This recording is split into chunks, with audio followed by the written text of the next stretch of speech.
நன்றியோடு துதிக்கிறது உண்மைசப்பா. இந்த நாளில் முதல் வார்த்தை தியானிக்கின்ற உண்மைசப்பா. நாங்கள் அப்பா நீரை நோடு மூடி மறைத்து எங்கள் பேச வைக்கும்பதற்காக ஜெபிக்கிறோம். ஆசீர்வதிக்கிறோம். இயேசு கிறிஸ்துவுக்கு பிதாவே. கிறிஸ்துவுக்கு அன்பார்களே, இந்த நாளிலும் ஆண்டவர் இயேசு கிறிஸ்து சிலுவையில் முடிந்த முதலாவது வார்த்தை பிதாவே எங்களை மன்னியும் தாங்கள் செய்கிறது இன்னதென்று அறியாதிருக்கிறார்களே. இது லூக்கா 23ஆம் அதிகாரம் 34 பார்க்குறோம்.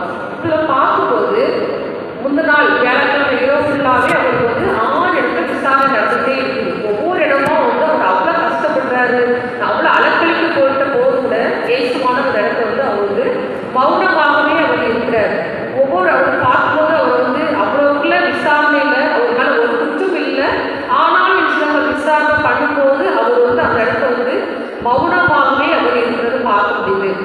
அதுக்கு ஒரு அடுத்த நாள் காலையில் பார்க்கும்போது அவர் சிலுவையில் சவுக்கடினால் அடிக்கிறாங்க. அவர் அந்த டைம் அவர் வாயை திறக்கவும் இல்லை. ஆணிகள் அடிக்கும் போது கூட அவர் எந்த சத்தமும் விடலை. அதே போல் பார்க்கும்போது அந்த சிலுவையில் அறையும் போது ஒரு அழுகுரல் கேட்கலாம், வேதனை குரல் கேட்கலாம். அதே போல் பார்க்கும்போது ஏதாவது என்னை யாராவது காப்பாற்ற மாட்டாங்கன்ற ஒரு கெஞ்சு குரல் கூட கேட்கலாம்.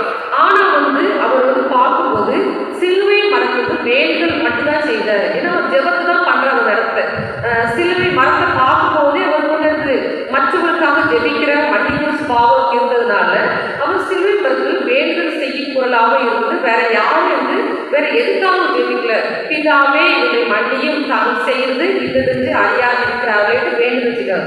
மழை நாளை பார்க்கும்போது அவர் எல்லா மலையையும் பார்க்கும். மருத்துவ மலைனாலும் சரிதான், ஒளிமுக மலைனாலும் சரிதான், கல்வாரி மலை, எந்த மலைனாலும் அவர் எல்லா இடத்துலையும் இயேசுவானவர் வேண்டுதல் செய்கிற இடமாகவே தான் அவர் காணப்படுகிறார். அதனால தான் அந்த டைமில் இல்லை கூட அவர் அந்த மலைக்கு போன ஒரு ஆட்டோமேட்டிக்காக மற்றவர்களுக்காக வேண்டுதல் செய்கிற அவர் விபத்தை பார்க்க முடியுது.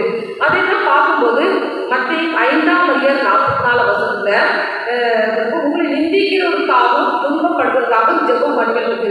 அவரது சிறுவையில் பார்க்கும்போது அவர் நிந்தித்திருக்காங்க, அவரை துன்பப்படுத்திருக்காங்க. எல்லா காரியத்துக்காக அவர் அந்த இடத்துல ஜெபத்தை மட்டும்தான் பண்ணுறாங்க. இப்போ நம்ம